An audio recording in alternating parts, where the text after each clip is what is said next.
Halo guys, kembali lagi di channel Belajar Otodidak. Kali ini kita akan masuk ke video mengenai logika digital ya.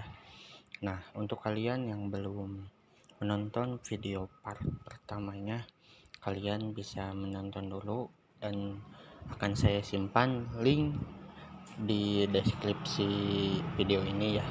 Nah, langsung saja kita akan masuk ke materinya mengenai logika digital part 2 ya. Nah, kita akan membahas mengenai pengertian logika dahulu. Nah, apa sih logika itu? Logika berasal dari bahasa Yunani, yaitu logos ya. Nah, artinya adalah kata, ucapan, ataupun alasan. Jadi, logika ini kita akan belajar mengenai cara berpikir logis ya, masuk akal. Lalu logika adalah ilmu untuk berpikir dan menalar dengan benar. Artinya kita akan berpikir secara logis atau masuk akal gitu kan. Ini untuk pengertian logika itu sendiri.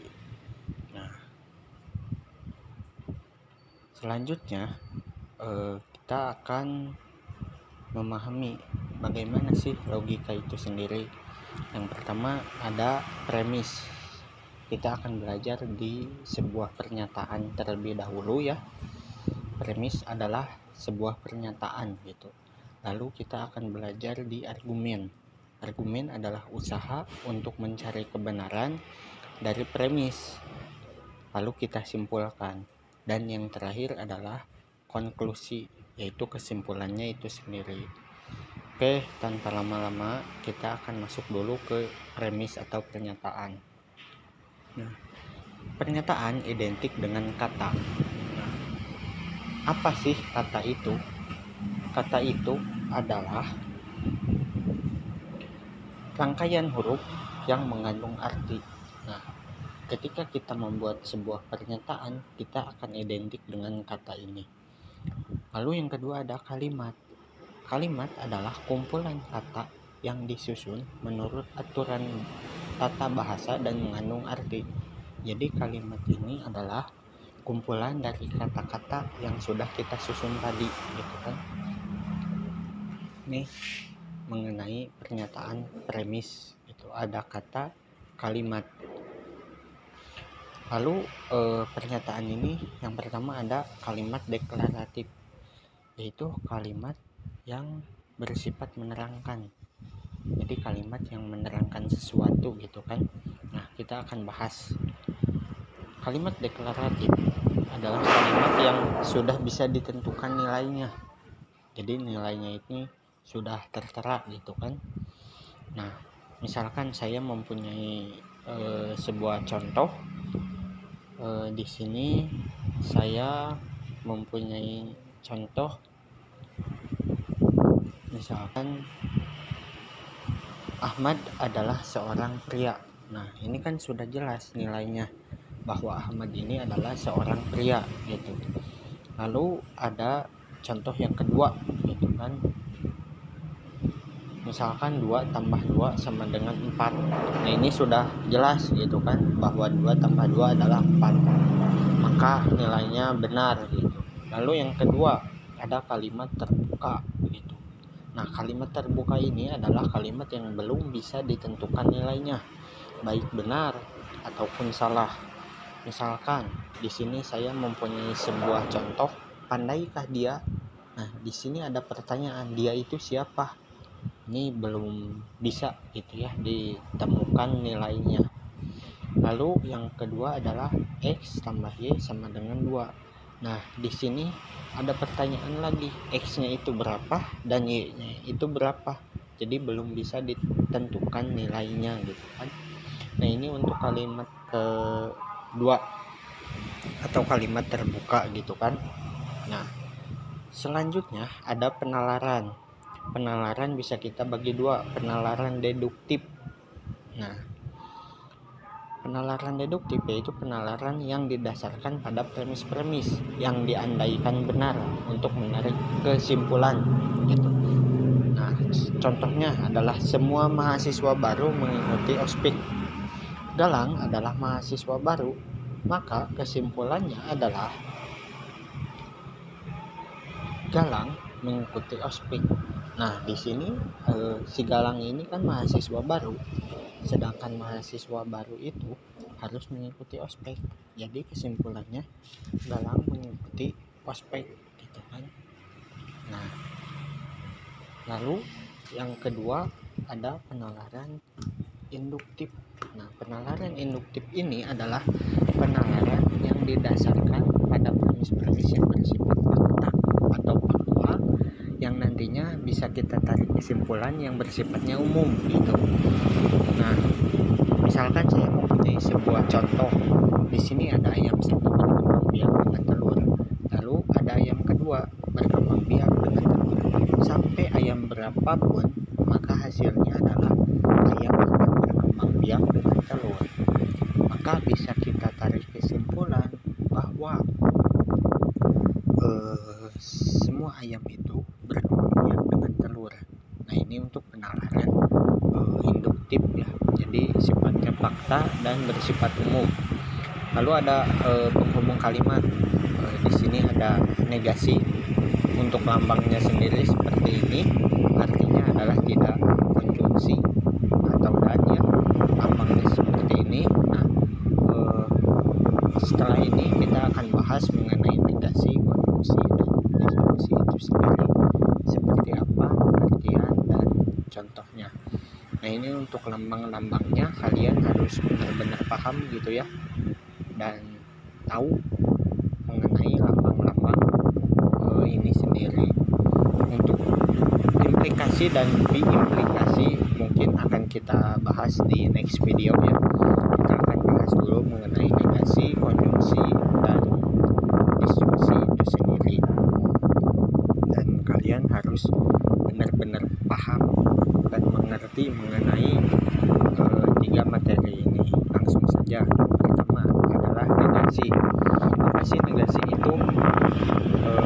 Negasi itu adalah kebalikan gitu kan, kebalikan dari fakta yang sebenarnya. Jadi kita mempunyai fakta yang sebenarnya, lalu kita balikan fakta tersebut gitu kan. Nah, misalkan saya mempunyai contoh Bandung itu ibu kota Jawa Barat. Ini adalah sebuah fakta yang sebenarnya. Jika kita aplikasikan menjadi Bandung bukan ibu kota dari Jawa Barat. Jadi kebalikannya gitu kan. Yang asalnya Bandung ibu kota Jawa Barat, kita negasikan menjadi Bandung bukan ibu kota Jawa Barat. Nah, untuk tandanya seperti ini, seperti di tabel sebelumnya.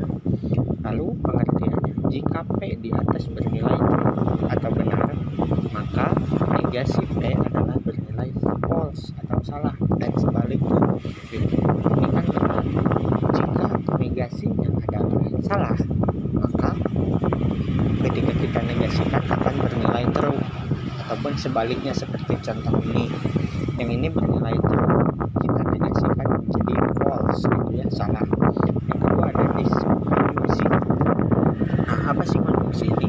Konjungsi adalah suatu pernyataan yang menggunakan kata dan atau bahasa Inggrisnya yaitu and ya. Untuk dan ini and.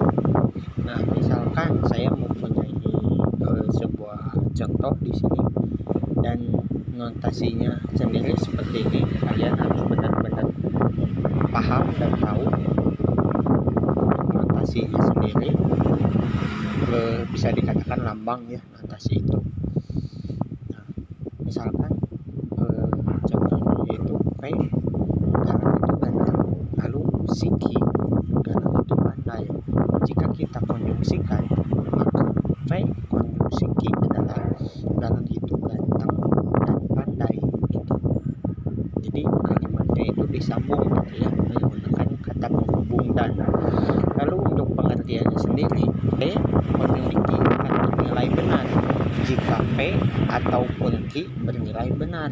Jika salah satunya atau keduanya bernilai salah, maka P konjungsi Ki bernilai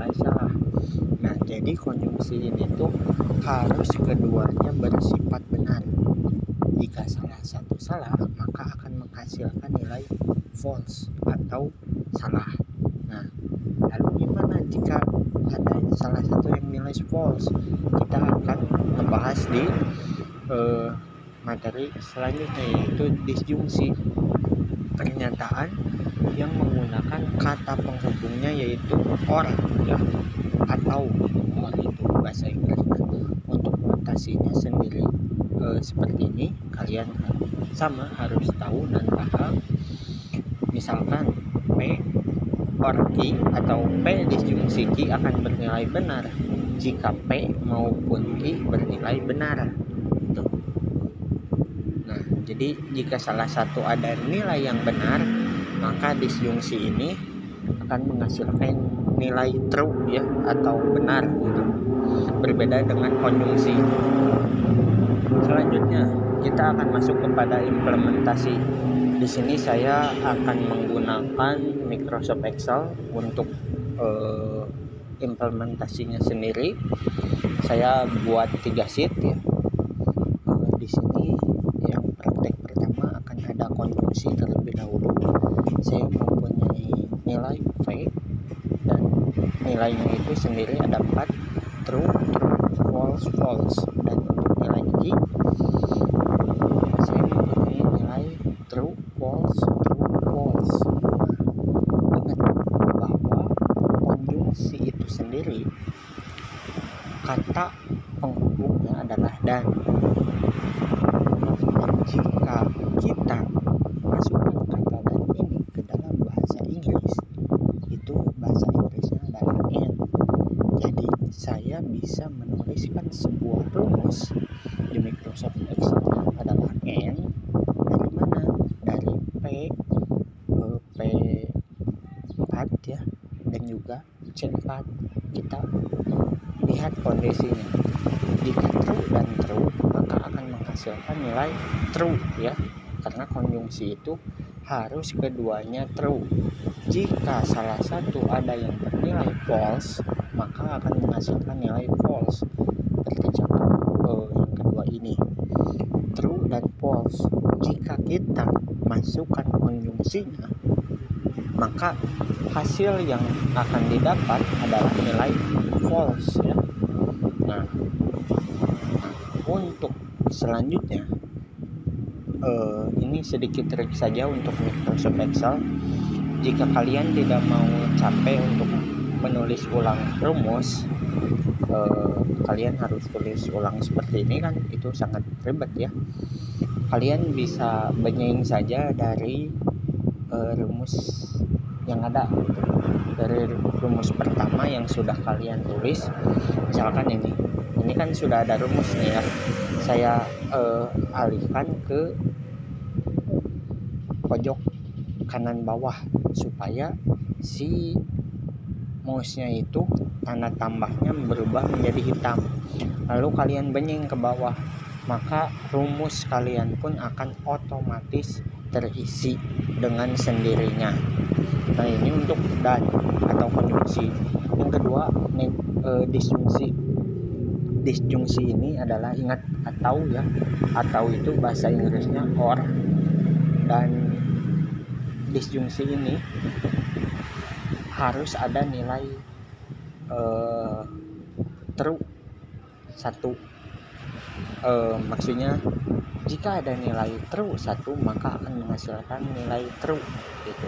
Berbeda dengan konjungsi yang harus menghasilkan nilai true keduanya. Contohnya seperti ini, or, lalu validasinya di mana.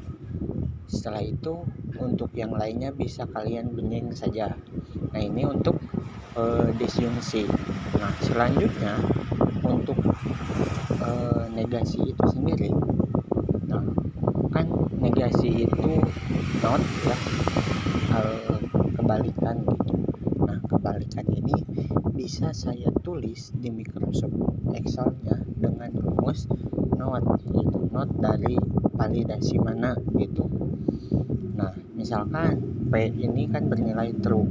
Jika saya nulis not dari P yang nilainya true, maka akan menghasilkan nilai false jika saya enter. Nah, seperti biasa. Nah, untuk rumus selanjutnya kalian bisa benyin saja ya. Kalian bisa blok dulu dari rumus awal. Setelah itu kalian bisa benyin ke kanan gitu, dan nanti akan terisi otomatis. Nah, mungkin untuk video kali ini cukup sekian. Mudah-mudahan kalian bisa mengerti videonya, dan jangan lupa untuk like, comment, share, and subscribe videonya agar saya lebih bersemangat lagi dalam membuat video-videonya. Terima kasih, kita bertemu di next video.